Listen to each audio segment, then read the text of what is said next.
জাপানের সাবেক রাষ্ট্রপতি জিয়াউর রহমানের ৪৪তম মৃত্যুবার্ষিকী উপলক্ষে দোয়া ও আলোচনা সভা অনুষ্ঠিত হয়েছে। বিএনপির জাপান শাখা নেতাকর্মীদের একাংশ এই আয়োজনের উদ্যোগ নেয়।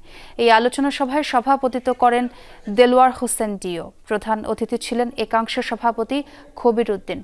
প্রধান বক্তা ছিলেন প্রবীণ রাজনীতিবিদ অ্যাডভোকেট গাজীউল হক। এ সময় কবির ফারুক ও আখতারুজ্জামান কিরণ সহ জাপান বিএনপির আরও অনেক নেতাকর্মী উপস্থিত ছিলেন। আলোচনা সভায় জাপান বিএনপিকে বিভাজনের থেকে রক্ষা করতে সংগঠনটি কেন্দ্রীয় নেতাদের প্রতি আহ্বান জানান তারা। সবাইকে নিয়ে একটা কমিটি করেন, আর যদি তা করতে আপনি ব্যর্থ হন, এই রাজনীতি, বিভাজনের রাজনীতি জাপানে কোনোদিন বন্ধ হবে না। যে স্বৈরাচারী সরকার ভারতে গিয়ে সেই রয়ের সাথে মিলে আজকে বাংলাদেশকে ধ্বংস করার জন্য বিভিন্ন ষড়যন্ত্র করতেছে। আমরা সবাই সজাগ থাকবো।